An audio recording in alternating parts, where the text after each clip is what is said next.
Frankenstein by Mary Shelley. Retold by Patrick Nobes. Chapter 1. Captain, something is moving on the ice. Look over there. The sailor stood at the top of the mast, high above the captain. His hand pointed away from the ship, across the miles of ice that covered the sea. The captain looked to the north, where the sailor was pointing. He saw something coming fast towards the ship across the ice.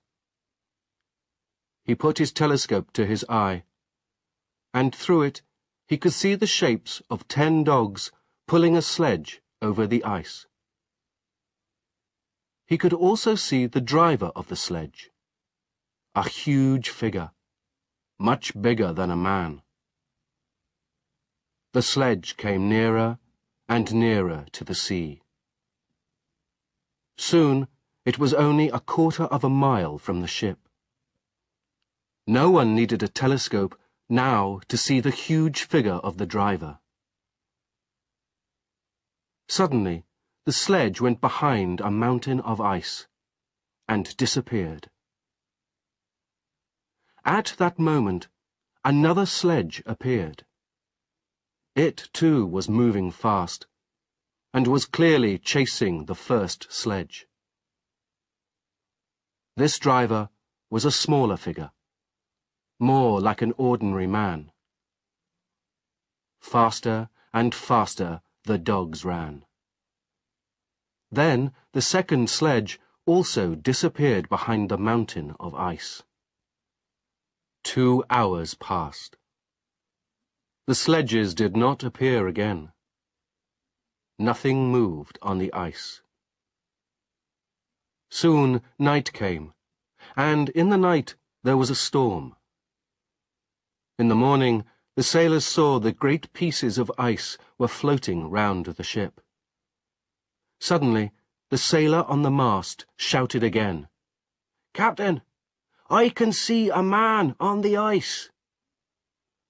The sailor was pointing to a piece of ice that was floating near the ship. A man was sitting on the ice, and near him was a broken sledge.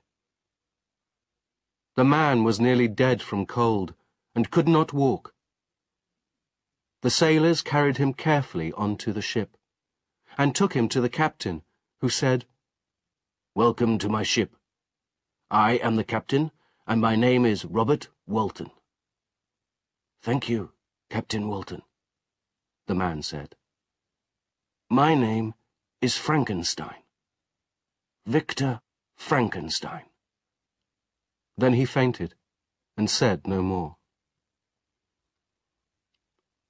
2 days passed before the man was strong enough to talk, and then the captain asked him to tell his story. "I am trying to catch someone," said Frankenstein. "That is why I have come so far north on the ice." "We saw you following someone," the captain said. "He was huge, much bigger than a man. We saw his sledge just in front of you on the night before the storm." "I am pleased you all saw that huge figure," Frankenstein said. "Perhaps that will help you to believe my story." During the days, while the captain worked on the ship, Frankenstein wrote down his story, and each evening he read what he had written to the captain. Here is Victor Frankenstein's story. Chapter 2. Victor Frankenstein's story begins. I was born in Switzerland, in the town of Geneva. My parents loved each other very much, and I learned from the example of their love. I learned that to love and to be patient are the most important things in the world. My mother hoped to have a daughter after I was born, but for 5 years I was the only child. And then my mother found a sister for me.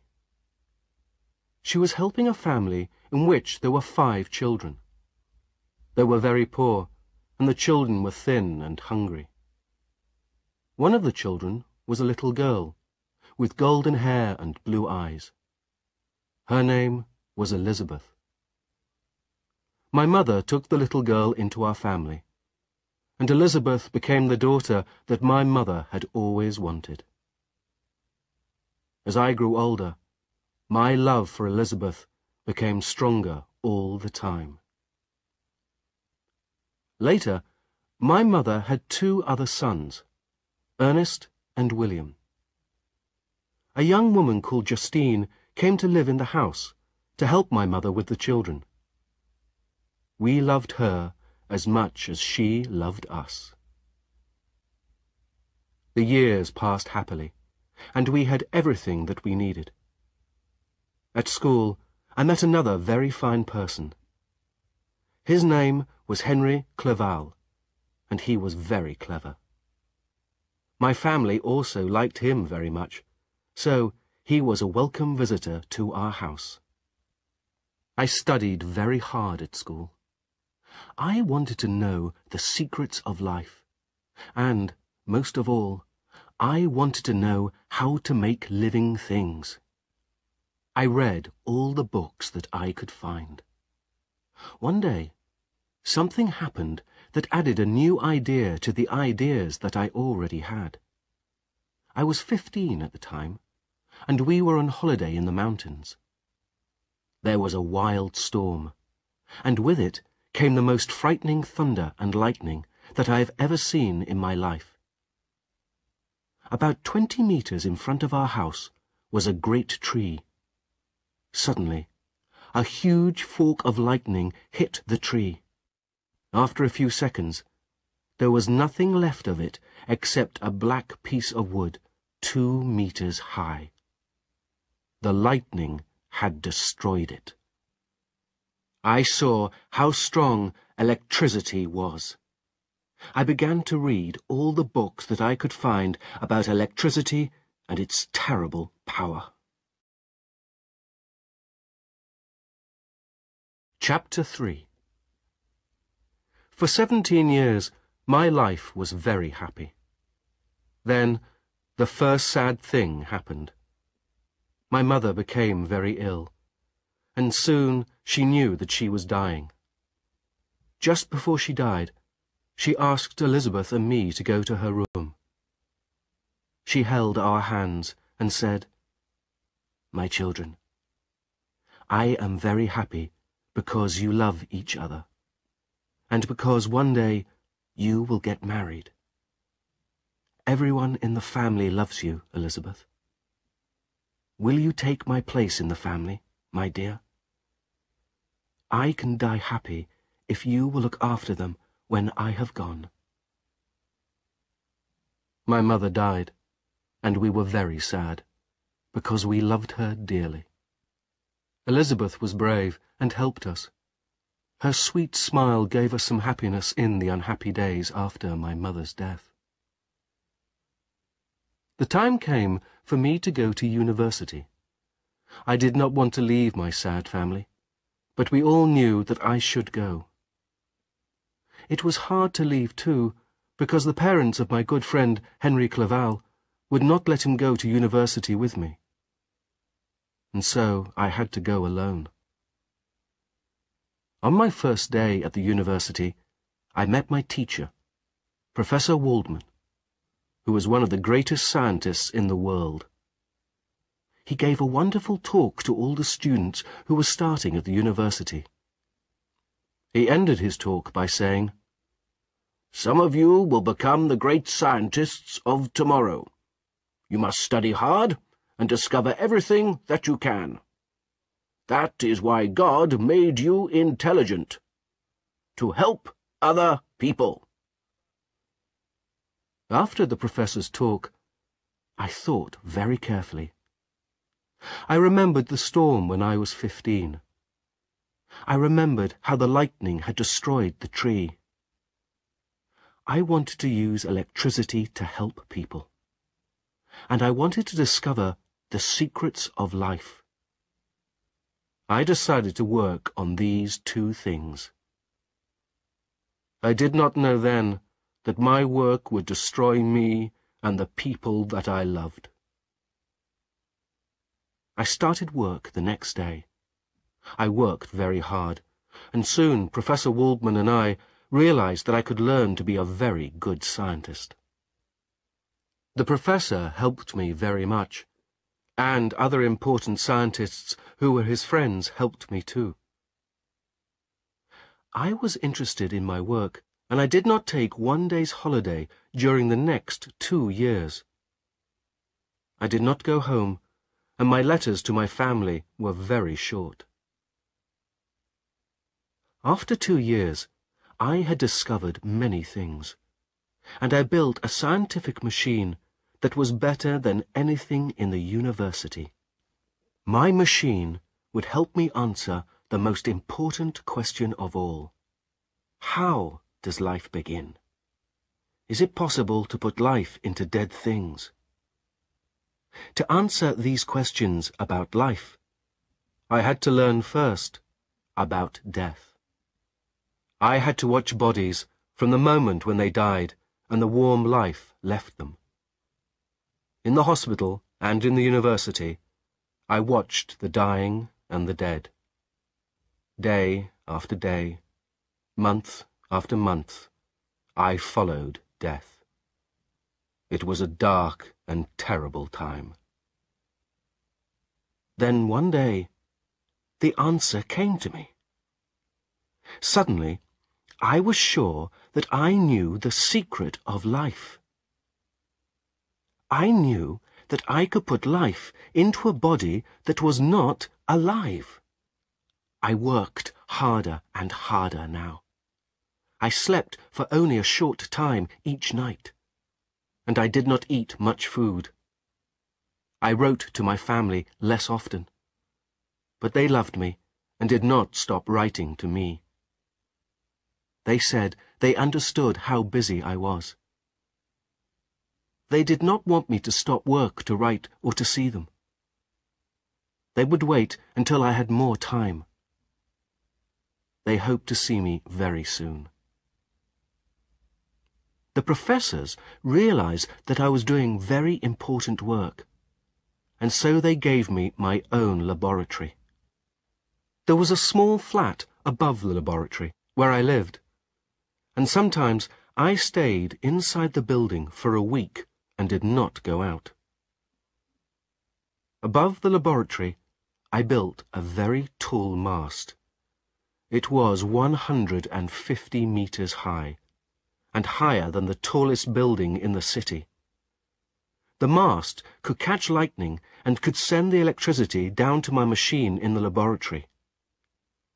I had never forgotten the lightning that had destroyed the tree. There had been so much power in the electricity of that lightning. I believed I could use that electricity to give life to things that were dead. I will say no more than that. The secret of my machine must die with me. I was a very clever scientist, but I did not realize then what a terrible mistake I was making. Chapter 4. In my laboratory, I made a body. I bought or stole all the pieces of human body that I needed, and slowly and carefully I put them all together. I did not let anybody enter my laboratory or my flat while I was doing this awful work. I was afraid to tell anybody my terrible secret. I had wanted to make a beautiful man, but the face of the creature was horrible. Its skin was thin and yellow, and its eyes were as yellow as its skin. Its long black hair and white teeth were almost beautiful, but the rest of the face was very ugly. Its legs and arms were the right shape, but they were huge. I had to use big pieces because it was too difficult to join small pieces together. My creature was 2.5 meters tall. For a year, I had worked to make this creature, but now it looked terrible and frightening. I almost decided to destroy it, but I could not. I had to know if I could put life into it. I joined the body to the wires from my machine. More wires joined the machine to the mast. I was sure that my machine could use electricity from lightning to give life to the body. I watched and waited. 2 days later, I saw dark clouds in the sky, and I knew that a storm was coming. At about 1 o'clock in the morning, the lightning came. My mast began to do its work immediately, and the electricity from the lightning travelled down the mast to my machine. Would the machine work? At first, nothing happened. But after a few minutes, I saw the creature's body begin to move. Slowly, terribly, the body came alive. Its arms and legs began to move, and slowly it sat up. The dead body had been an ugly thing, but alive it was much more horrible. Suddenly, I wanted to escape from it. I ran out of the laboratory and locked the door. I was filled with fear at what I had done. For hours, I walked up and down in my flat. At last, I lay down on my bed and fell asleep. But my sleep was full of terrible dreams, and I woke up suddenly. The horrible thing that I had created was standing by my bed. Its yellow eyes were looking at me. Its mouth opened, and it made strange sounds at me. On its yellow face, there was an awful smile. One of its huge hands reached towards me. Before it could touch me, I jumped off the bed and ran downstairs into the garden. I stayed there all night, but I could not think clearly. I was afraid. And when morning came, I went out into the town and began to walk about. I did not notice where I was walking, but soon I came to the station. A train from Geneva had just arrived, and the passengers were leaving the station. One of them ran towards me when he saw me. It was my dear friend, Henry Clerval. He was very pleased to see me. He took my hand and shook it warmly. "My dear Victor," he said, "what a lucky chance that you are here at the station. Your father and Elizabeth and the others are very worried about you, because you have not visited them for a long time. They asked me to make sure that you are well. And I have very good news. My father has agreed to let me study at the university, so we shall be able to spend a lot of time together." I was very happy to hear this news, and, for a moment, I forgot my fears. I took Henry back to my flat and asked him to wait outside while I went in to look. I was afraid that the creature was still there, but it had disappeared. At that time, I did not think of other people and what the creature could do to them. I took Henry into the flat and cooked a meal for us. But Henry noticed how thin I was, and that I was laughing too much and could not sit still. Suddenly he said, "My dear Victor, what is the matter with you? Are you ill? Has something awful happened?" "Don't ask me that," I cried. I put my hands over my eyes. I thought I could see the horrible creature there in front of me. I pointed wildly across the room and shouted, "He can tell you! Save me! Save me!" I tried to fight the creature, but there was nothing there. Then I fainted and fell to the floor. Poor Henry. I do not know what he thought. He called a doctor, and they put me to bed. I was very ill for 2 months, and Henry stayed and looked after me. His loving care saved me from death. I wanted to go home and see my family as soon as possible. When I was well enough, I packed my clothes and books. All my luggage was ready, and I was feeling very happy when the postman arrived with some letters. One of the letters ended my short time of happiness. Chapter 5. The letter was from my father in Geneva, and this is what he wrote. My dear Victor, I want you to know before you arrive home that an awful thing has happened. Your dear youngest brother William is dead. He was murdered.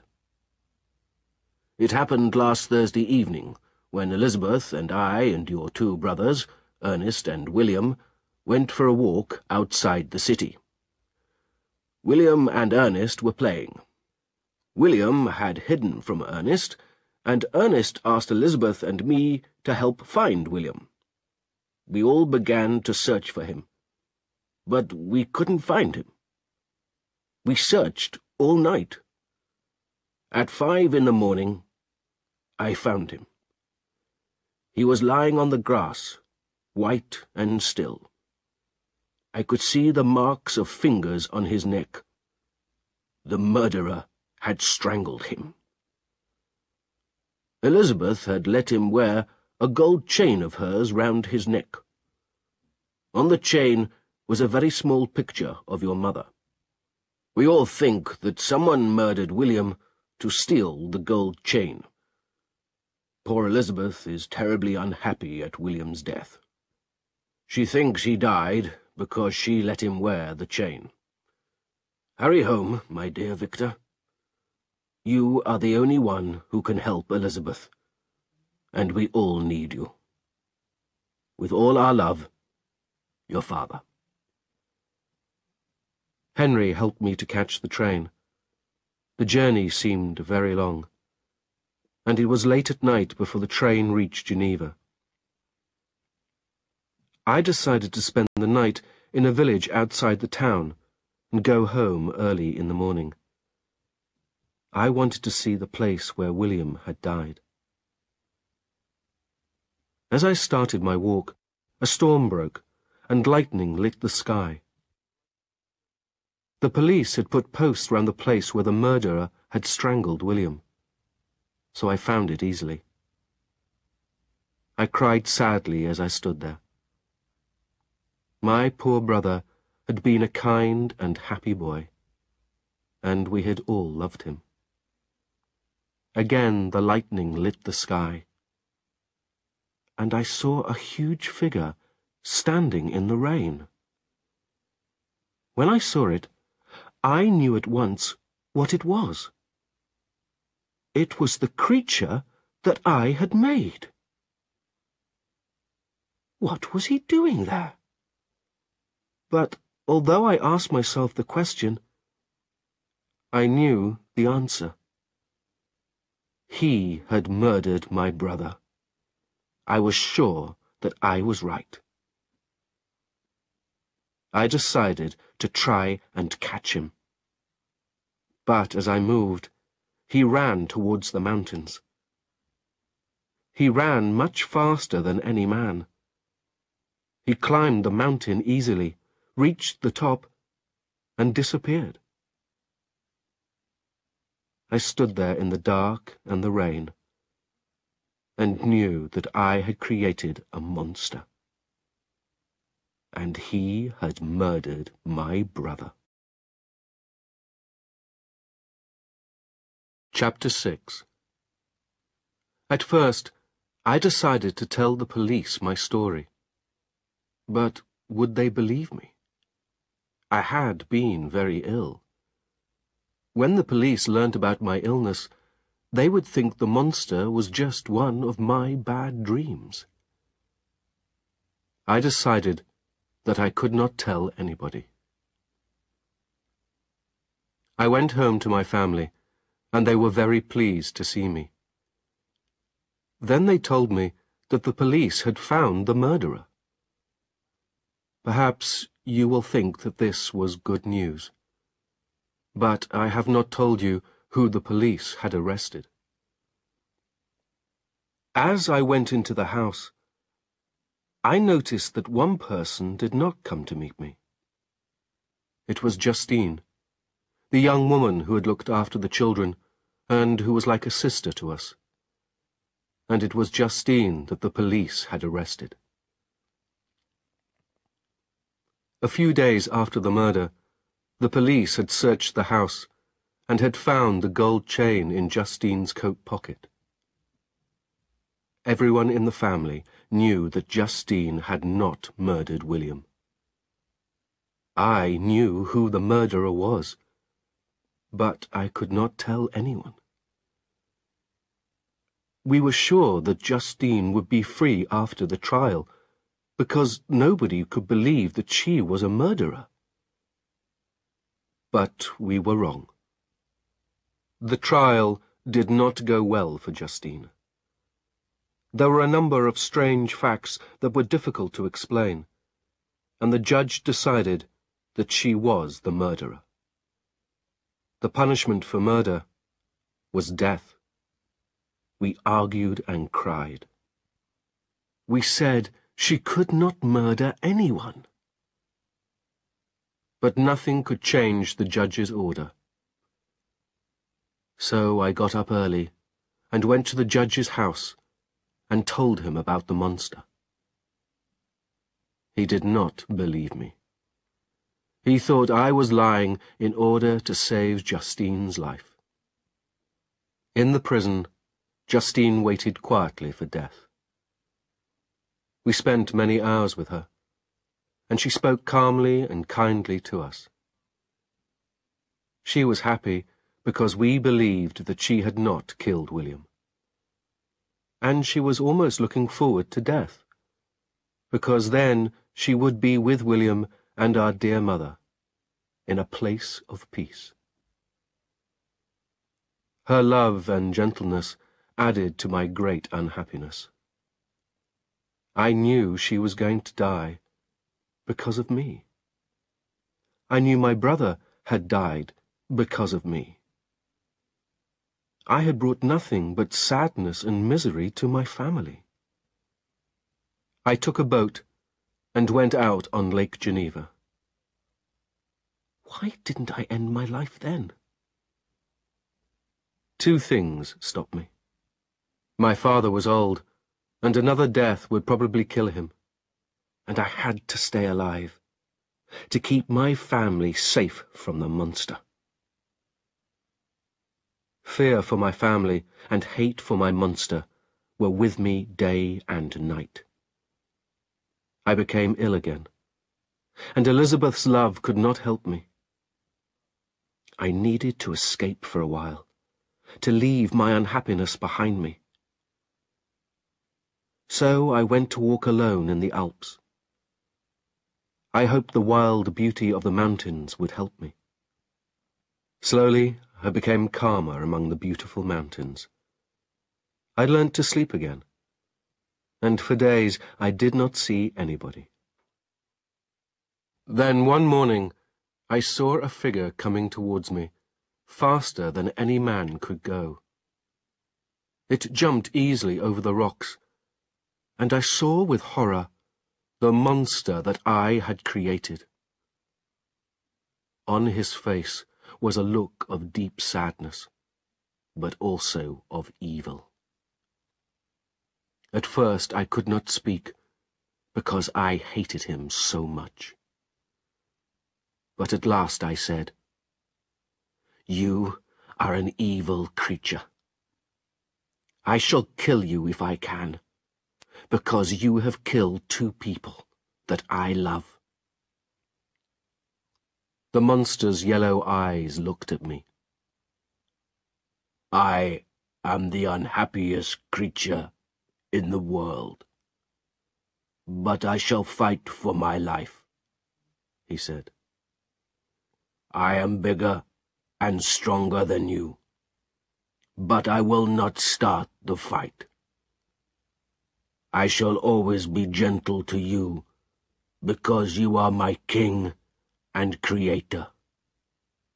You made me, and you should love me and be kind to me like a father. William and Justine died because you did not love me. Why did you create me if you were not ready to love me?" "We are enemies," I said.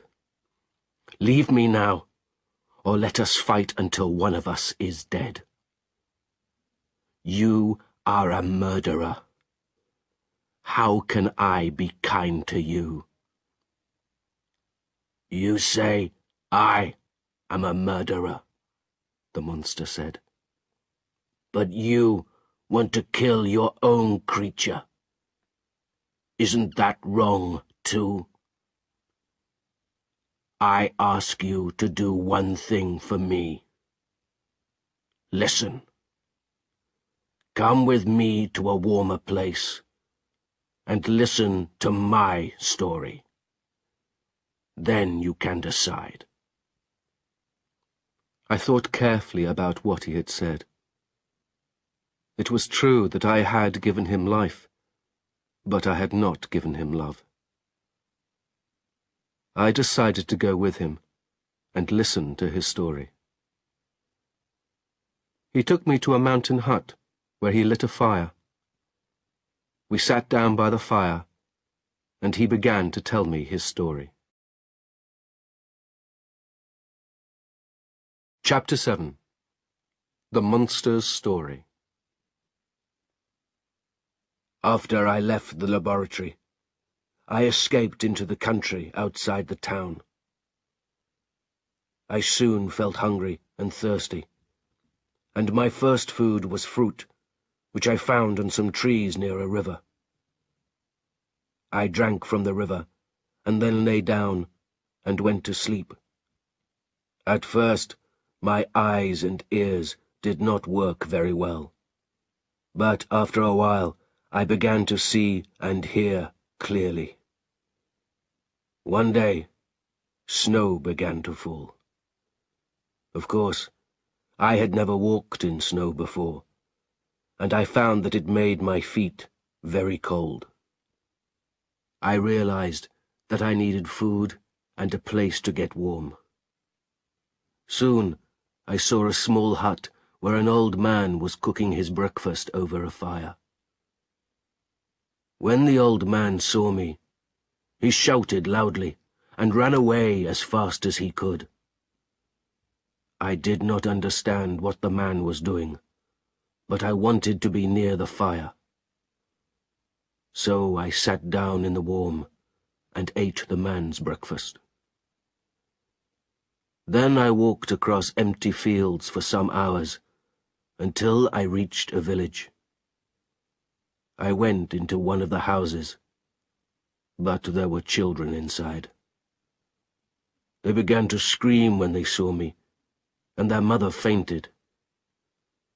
The whole village came to see what was the trouble. Some of the people ran away when they saw me, but the others shouted and threw stones at me. They wanted to kill me.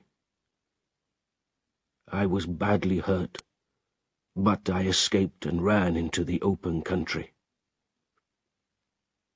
Later, I found an empty hut, which was built against the wall of a small house.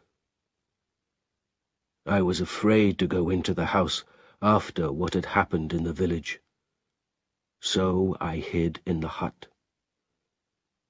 There I was safe, and could escape from the cold and hide from people who wished to hurt me. And then I found that there was a small hole in the wall between the hut and the house. Through this hole I could see into the room next to the hut. 3 people lived in the house: a beautiful girl, an old man, and a young man. Day after day, I watched the 3 people. I saw how kind they were to each other. I wanted so much to go into the house and be with them, but I knew I must stay in the hut. I could not forget how the village people had hurt me when I tried to go into the house there. Each night, after the people in the house had gone to bed, I stole some of their food for myself. But soon I realized that the old man was blind. And I realized, too, that often the 3 of them did not have enough to eat. I saw the 2 young people put extra food on the blind man's plate, although they were hungry themselves. When I saw that, I stopped stealing their food.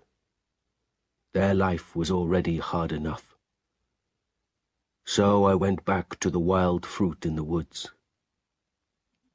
I tried to help them in other ways, too. During the night I cut firewood for them, and added it secretly to the wood which the young man had cut during the day. I was very happy to see how much this pleased the young man. After a while, I began to understand some of the noises that the people made to each other. The first words that I understood were words like fire and bread. I also learned that the 3 people called each other by names. The girl was Agatha, the young man was Felix, and the old man was called Father. I tried to make the noises that they made, and slowly I began to speak. The 2 young people were very beautiful. One day I saw my own face in the water of the river. It was a terrible face. I understood why people were frightened, why they shouted and threw stones.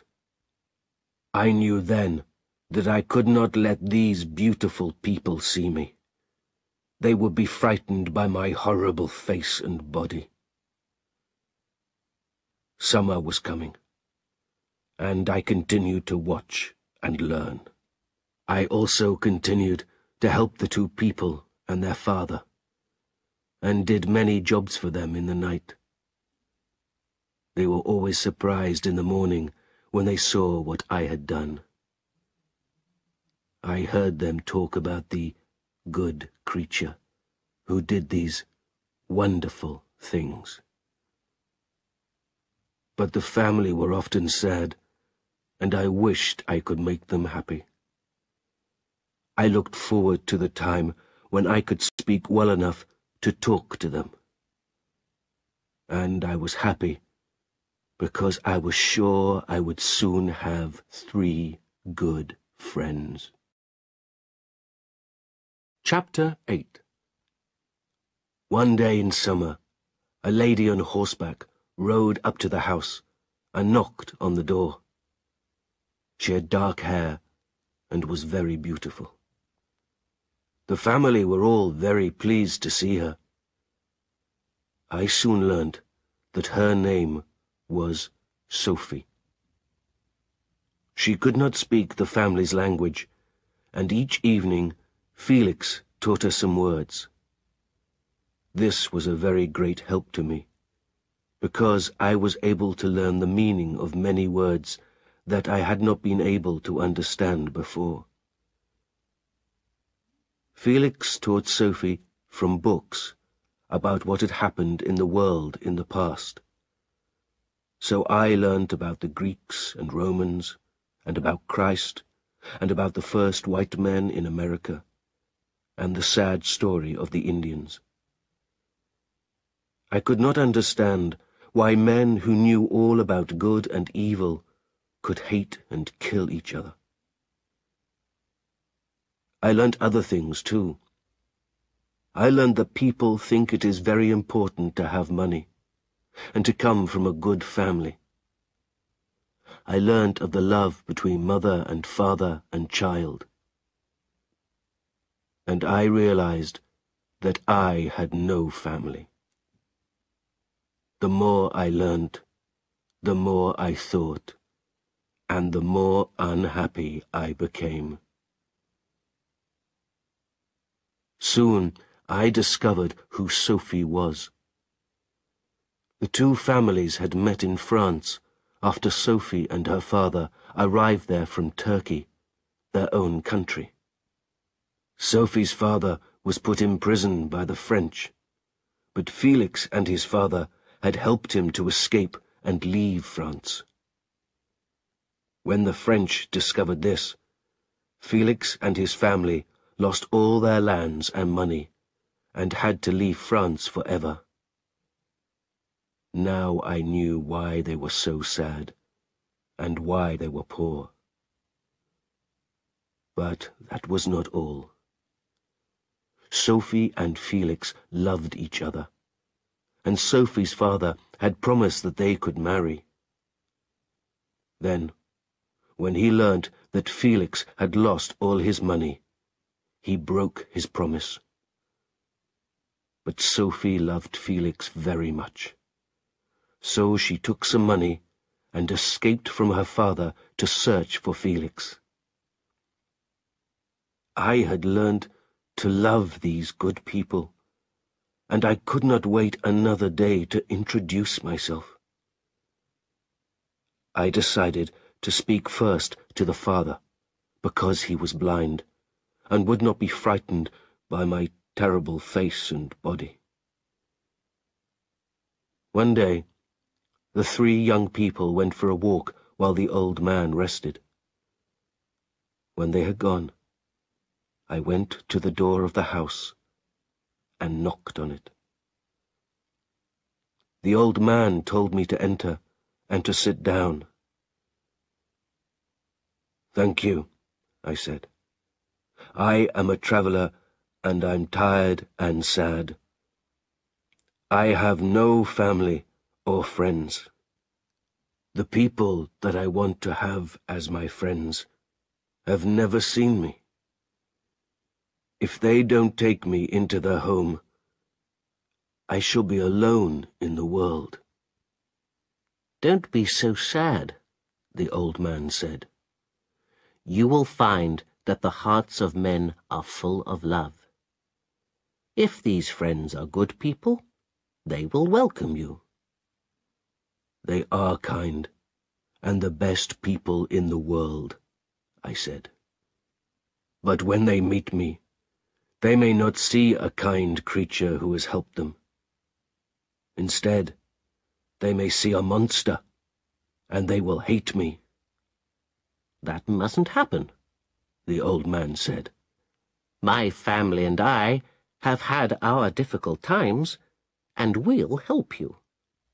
"You are a very good man," I said, "and if you help me, I shall be able to live with my friends and enjoy their love." At that moment, I heard the young people returning from their walk. I caught the old man's hand and cried, "Now is the time. Save me and help me. You and your family are the friends that I am talking about." Then the door opened, and in came Felix, Sophie, and Agatha. Their faces were filled with horror and fear when they saw me. Agatha fainted, and Sophie ran out of the house. Felix ran forward and pulled me away from his father. He threw me to the ground and hit me again and again with his heavy stick. I did not lift a hand against him. I did not want to hurt him or any of them. My heart was heavy, and all hope left me. I ran out of the house and later returned silently to my hut. Nobody saw me. Chapter 9. I sat in my dark hut and felt both angry and sad. One half of me wanted to hurt the people who had hurt me. The other half of me still loved them. In the end, I decided to try and speak to the old man again. I fell into an unhappy sleep. But when I woke in the morning, the family had gone. They had left the house during the night. I knew the name of only one other person. Although I had seen you, Frankenstein, for only a few moments, I knew that I belonged to you. When I had left your house, I had picked up a small bag. There was a book in the bag, and I could now read it. From it, I learnt my Creator's name and address. You had made me.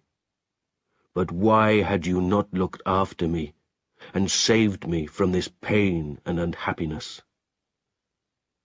I decided to go to Geneva to find you. One day, as I was traveling, I saw a young girl running along the side of a river. Suddenly, she fell into the water. I jumped into the river, fought against the fast-moving water, and brought her back to land. While I was doing this, the girl's father, who was looking for her, reached us. He was carrying a gun, and when he saw me, he fired. The bullet hit my arm and broke it. I fell to the ground in great pain, and the man and the girl ran into the woods as fast as they could, and left me. The bullet was deep in my arm, and I lost a lot of blood. After some days, my arm began to get better, but I became sadder and angrier than before. I had saved the girl's life, and how did they thank me? With a bullet in the arm. I began to realize that there was no happiness for me in life. Hate grew stronger in me every day. Hate for you, my Creator, who had made me. 2 months later, I reached Geneva. That evening, I hid among some trees outside the town and went to sleep. But I woke when a little boy ran into my hiding place. I thought I would catch the child and make him my friend before he was old enough to be frightened of my terrible face. I caught the little boy. But when the child saw me, he covered his eyes with his hands and screamed loudly. "Let me go, you monster!" the child shouted. "Let me go, or I will tell my father, Mr. Frankenstein. He will call the police, and they'll punish you." "Frankenstein," I shouted. "You belong to my enemy, the man that I want to hurt." The child fought and screamed, and I put my hand round his neck to stop him shouting. In a moment, the child lay dead at my feet. I looked down at his body and was pleased with what I had done. I knew that the death of this child would hurt you, Victor Frankenstein, my creator. Then I saw something bright round the child's neck. It was a gold chain, and on the end of it was a picture of a very beautiful woman. I knew that a beautiful woman would never smile at me, and I wanted to run into Geneva and kill as many people as I could. But I stopped myself and went to look for another hiding place. Soon I found a hut, which seemed to be empty. But when I entered, I saw a pretty young woman asleep on the floor. I hated her because she was pretty. So I put the gold chain into one of her pockets, and then, before she could wake up, I ran away. I knew the police would think that she had killed the little boy. Chapter 10. Victor Frankenstein continues his story. The monster finished telling me his story, and then he said, "I am alone and miserable. Only someone as ugly as I am could love me. You must make another creature like me, a woman monster, to be my wife." "I shall never make another creature like you," I shouted.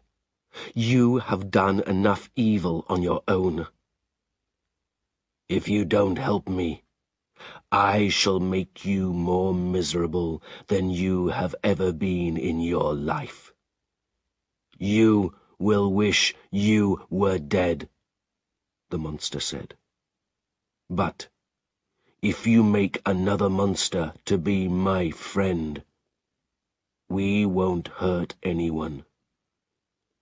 Be kind to me now, and I will learn to love and be kind." I thought long and hard about the monster's words. I felt sorry for him. He was so miserable. Perhaps I should help him. "I shall do what you ask," I told him. "But you must promise to live somewhere in the world where nobody lives. You must promise to stay away from other people." "I promise, I promise," he cried. "Please, start your work. I shall watch you, and when you are ready, you can be sure I will come back." He turned and left me, and ran down the mountain. I went back to Geneva immediately. My family were very worried when they saw me. I was pale, and my eyes were wild. I could not forget my promise to the monster, and the awful work that waited for me. But I had to do it. It was the only way to keep my family safe. Safe from his murdering hands around their necks. I needed to study for several months to make a woman monster successfully. I heard that an English scientist had done some useful work, so I decided to go to England. Before I went, my father asked me, "Are you going to marry Elizabeth, or do you love another woman? Is this why you are so unhappy?" "No, father," I replied. I have always loved Elizabeth, and I want to marry her. But I must do one more piece of scientific work before we can marry. I must go to England to do the work, and I want to marry Elizabeth when I return. My father and Elizabeth did not want me to go to England alone, because I had been so ill. They spoke to my old friend Henry Clerval, and he was very happy to travel with me. I was pleased that he could come, although I did not want him to discover anything about my horrible work. Henry and I reached London in early October and stayed there for a few months. I met and talked with English scientists and learned many useful things from them. Then Henry was invited to visit some friends in Scotland. I planned to travel with him, but I told him that I wanted to go walking in the mountains alone. Henry was not happy with my plan, but in the end he agreed. I bought all that I needed for a laboratory and sent everything to Scotland. Henry and I travelled to Edinburgh together, and then I went further north to find a good place for my laboratory. At last, I found the right place on an island off the north coast. It was a wild and lonely place. Only 5 people lived on the island, so I could work alone, and nobody would discover my awful secret. There was a large, empty hut on the island, and I brought builders from Scotland to make the hut into a laboratory for me. I showed them how to build my mast, and soon everything was ready for me to start work on the woman monster. Chapter 11. One evening, 2 months later, I was sitting in my laboratory. Most of my work was done, and I could finish the woman monster that night. But I wondered if I should finish the work. Was I making a monster more evil than the first creature? Perhaps 1,000 times more evil.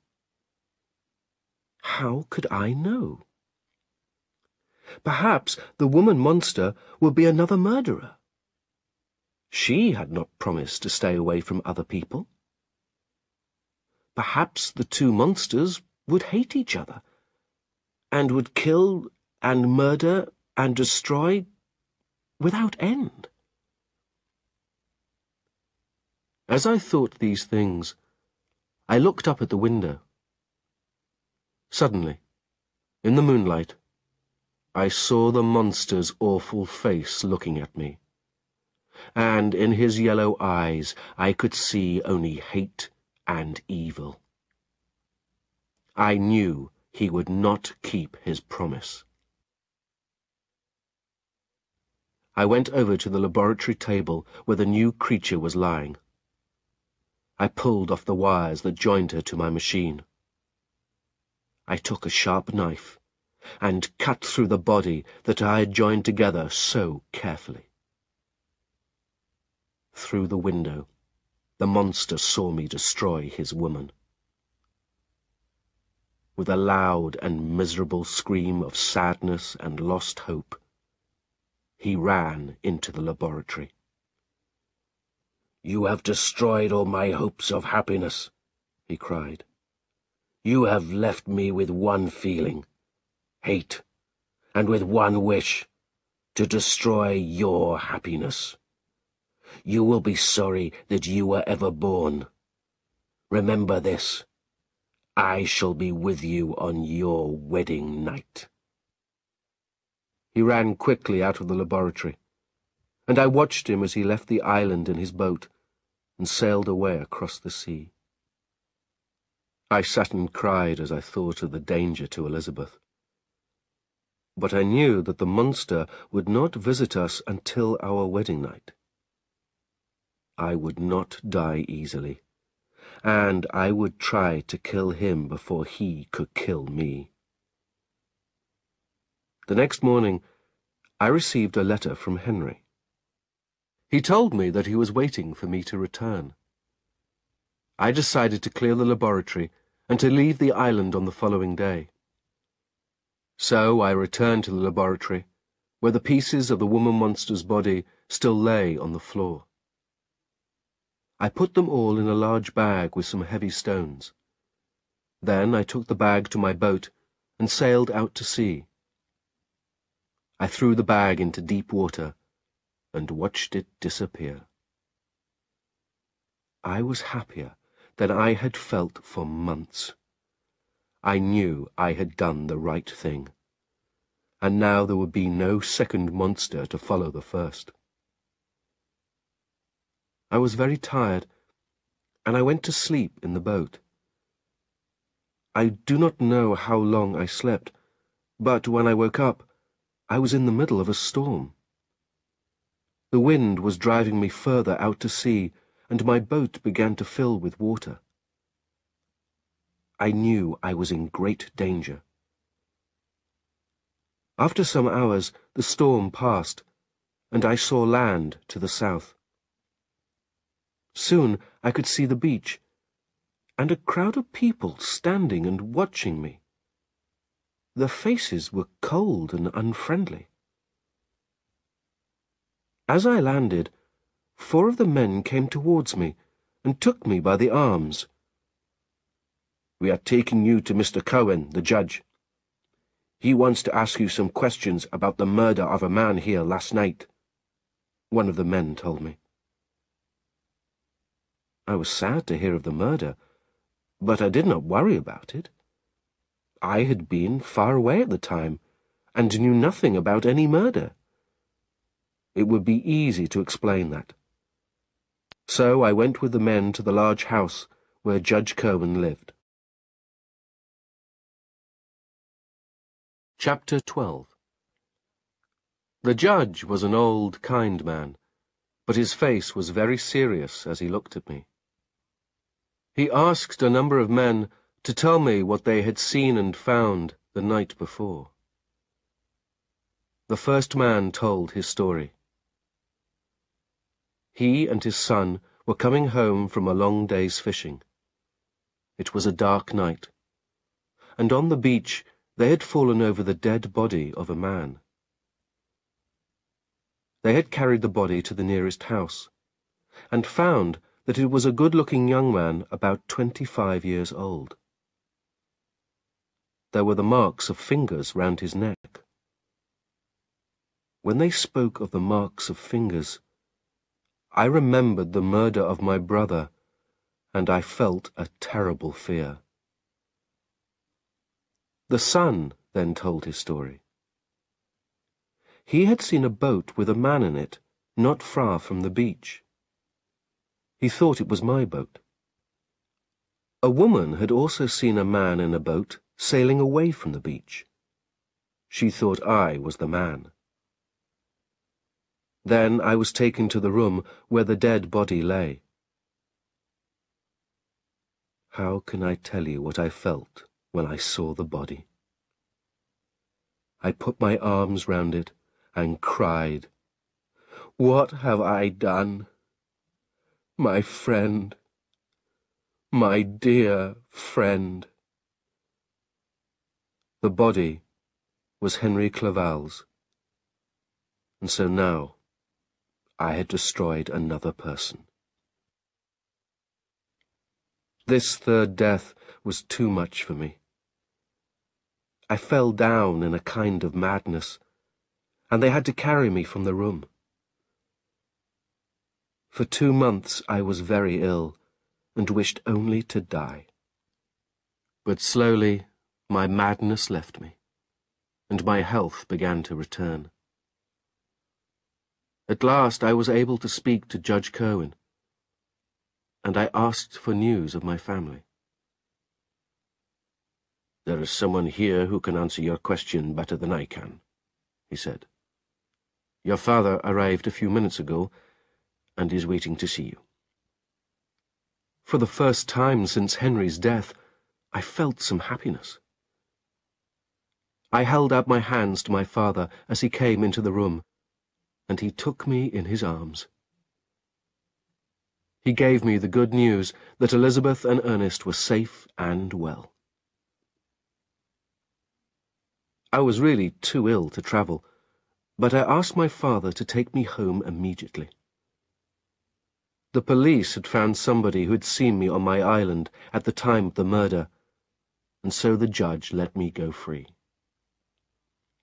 My father looked after me on the long journey home, and sat with me for every minute. Night after night while I was asleep, I shouted that I was the murderer of William, Justine, and Henry.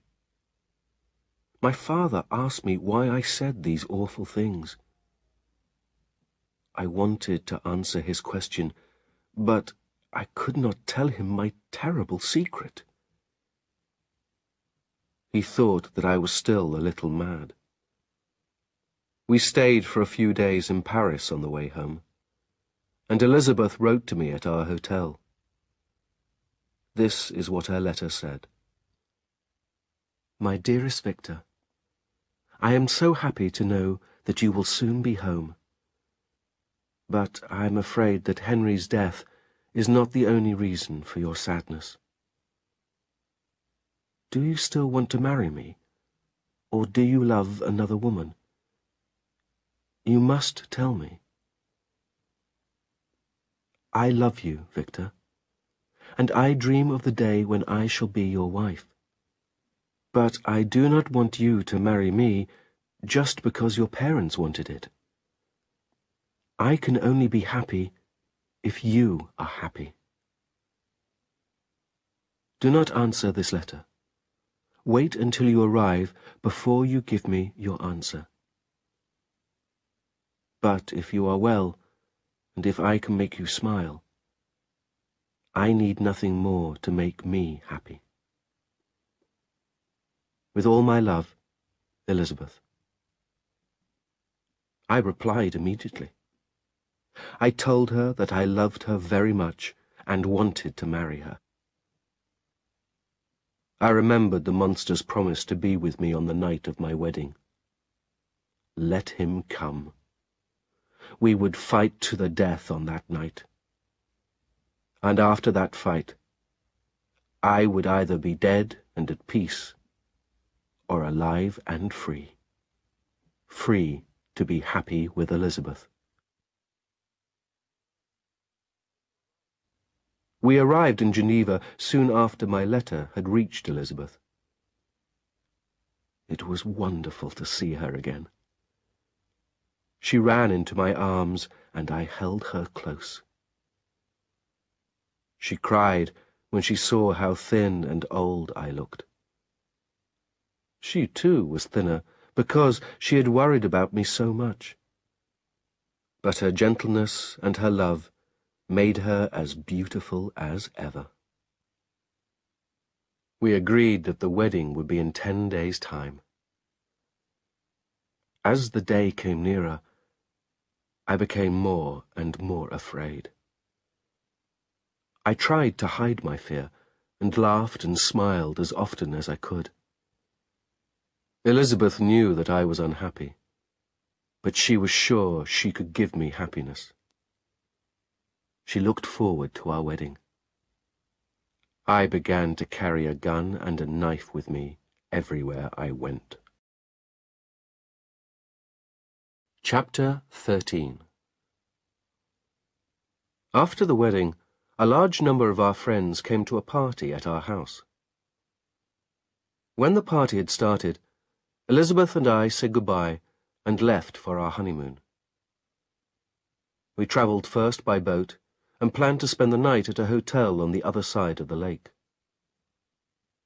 The mountains and the lake were calm and beautiful, and at last Elizabeth and I were together. For the first time for months, and for the last time ever, I enjoyed the feeling of happiness. In the evening, the wind became stronger, and soon a great storm broke above us. Every noise frightened me, and I kept my hand on my gun under my coat. I saw the monster in every shadow. Suddenly, I realized how terrible the fight would be for Elizabeth. I asked her to go to bed, and I decided to search for the monster. I planned to join her when I was sure he was not in or around the hotel. Elizabeth left me, and I searched every corner of the hotel, every dark doorway and staircase. I could not find him, and I began to hope that he had not followed us to the hotel. But suddenly, I heard a loud and terrible scream. It came from our room. Then, too late, I understood. The monster had promised to be with me on my wedding night, but he had not planned to kill me.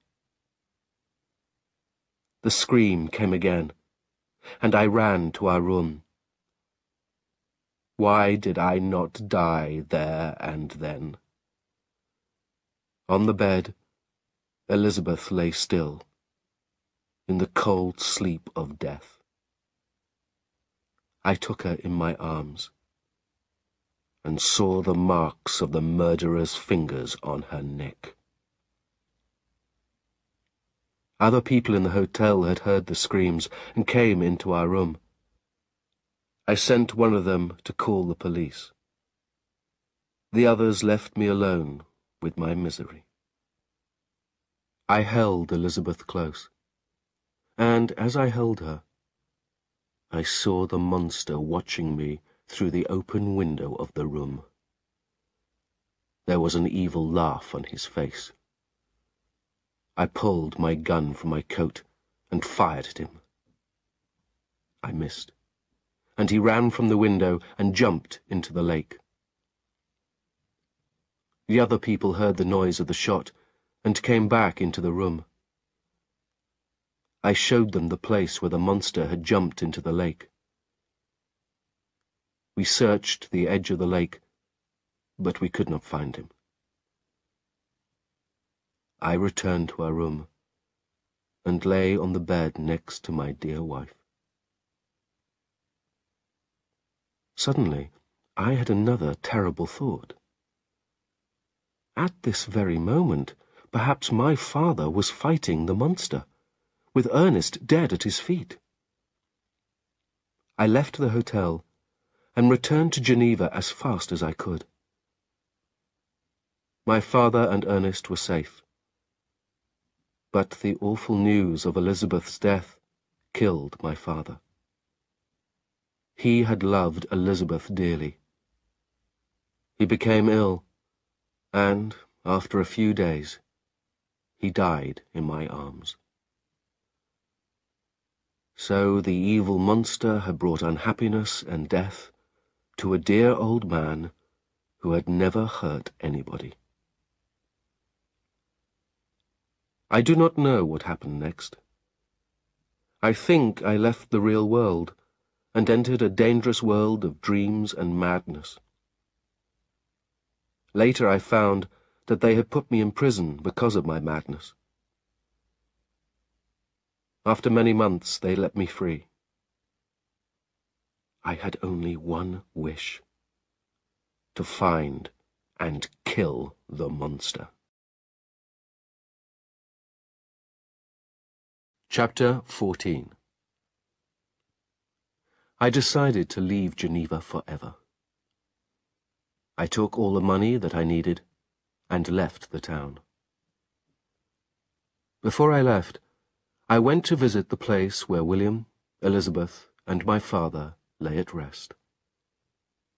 I stood there and promised them that I would stay alive until I had killed the monster. A loud, evil laugh rang out through the silent night. Then I heard the monster's voice. "It pleases me that you have decided to live. Because that is just what I want. I ran towards the voice, but I could not catch the monster. I saw him running away, but he ran faster than any man could go, too fast for me to catch. But I followed him, and I have been following him since that day. I shall stay alive until I can catch him. He wants me to live as long as possible. He wants me to feel, day after day, the pain and misery that he has given me. He leaves messages to tell me where he is. He knows that I shall follow him. I am only happy when I am asleep. I dream that I am with my family, and Elizabeth and Henry. When I am awake, I look forward to my death, to the day when I shall be with them. In his last message, the monster told me that he was going north. He wanted to take me where the cold would hurt me and make me more miserable. I followed him to the cold lands of the north and bought dogs and a sledge. Until now, he has always left me further and further behind when I chased him. But the dogs were very fast, and I was getting closer and closer to him. Soon, he was only 1 day's journey in front of me. He was going towards the sea, and I hoped to catch him before he reached it. The chase over the ice continued for about 3 weeks. The pain from the cold was very great, and I began to lose hope. I thought I would never catch him. My dogs could not run much further, and one of them died. Then I saw something on the ice in front of me. It was the monster and his sledge. Suddenly I was full of hope again, and I gave a great shout of happiness. I got closer and closer to him. Then a great storm started. The ice began to break, and the sea carried him away from me. My sledge was broken, and I lost my dogs. I was left on a piece of ice that was becoming smaller all the time. Many hours went by, and then I saw your ship. The rest you know. I ask you, Captain Walton, to chase the monster and kill him.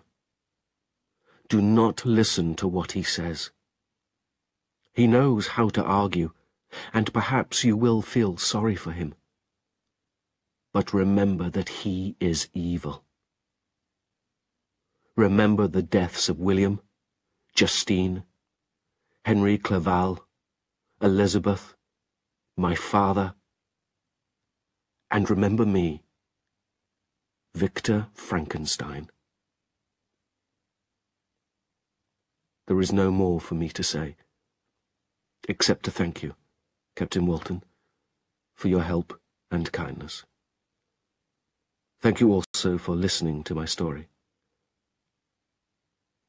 I want you to tell the world that the monster is a danger to everyone. I know that I have only a few hours left to live, but I can feel my loved ones near me, and I welcome death. Goodbye. This is the end of Victor Frankenstein's story.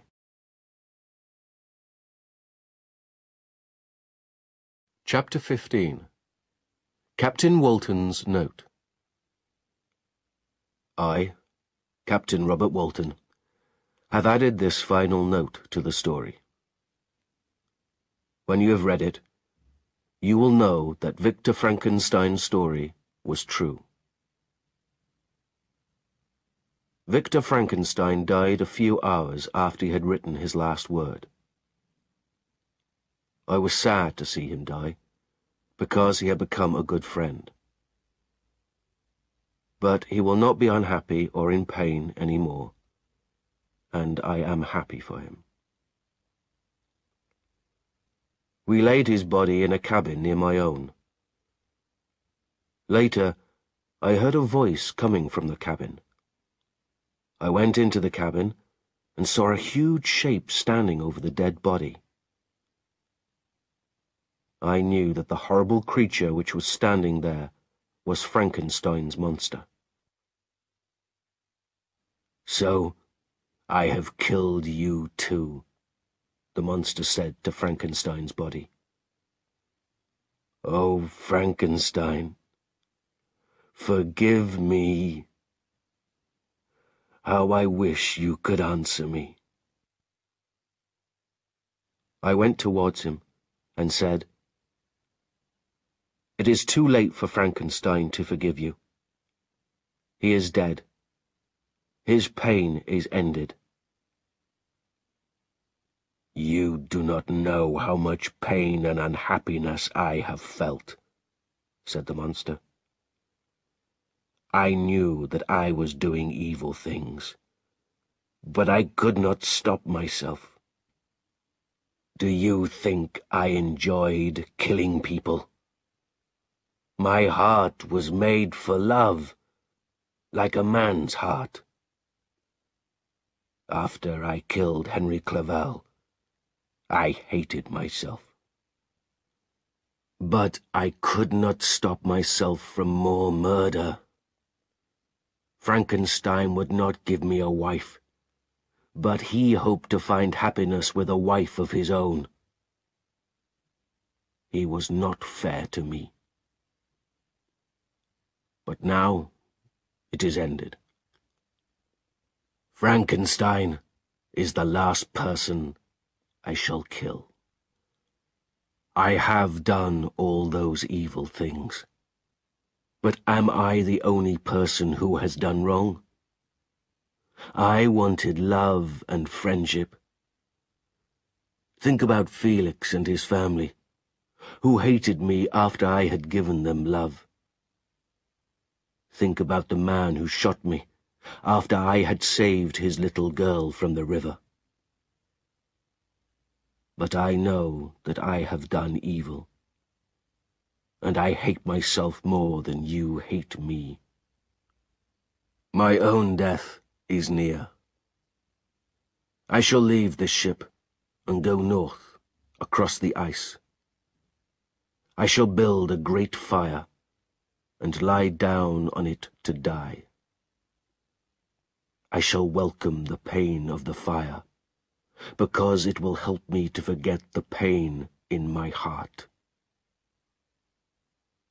I have felt more pain than Frankenstein, and when the fire has died down, I shall be at peace." The monster jumped from the cabin window as he said this.